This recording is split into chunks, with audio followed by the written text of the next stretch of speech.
now we get into the elevator and we press the button for the 4th floor.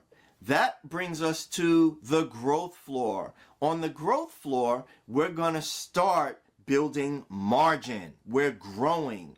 We're not just living from hand to mouth, from one paycheck to another. We need margin.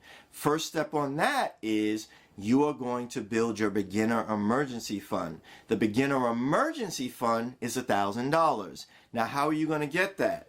There's three segments to that. Number one, you're going to sell stuff. If you don't use it, lose it. Put it up on Facebook Marketplace.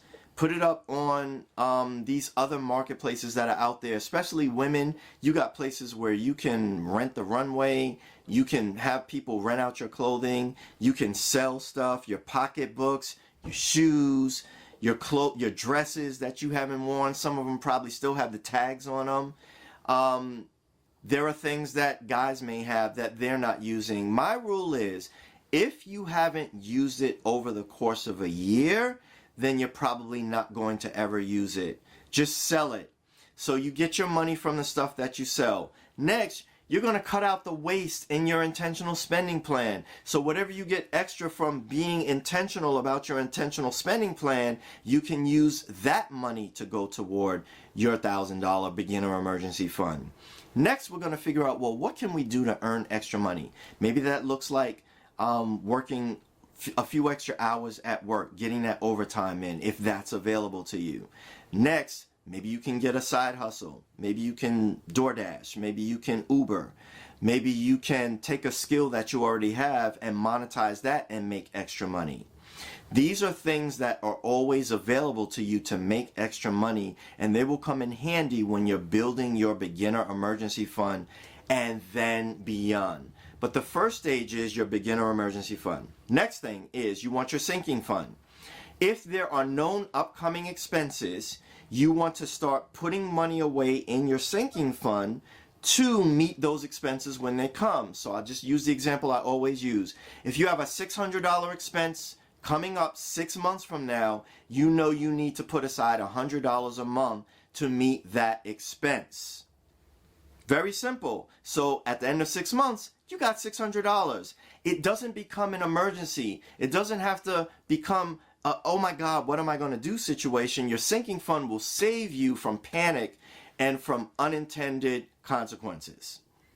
Especially swiping your credit card to deal with something that you knew was coming up, and you turn it into an emergency when it didn't really have to be an emergency. All right, next fund. If you're an entrepreneur or a salesperson, real estate, cars, whatever, insurance, whatever, you have a variable income. That means that 1 month you can make a lot of money, next month you can make a little money. Your Hill and Valley account saves you. Your Hill and Valley account keeps your life doing this while your income is porpoising, because it's going to porpoise. It's going to go up and down. In the extra months, you're going to scrape off the top from what you know you already need to live on. That's what's in your intentional spending plan. Anything over that goes into your Hill and Valley account.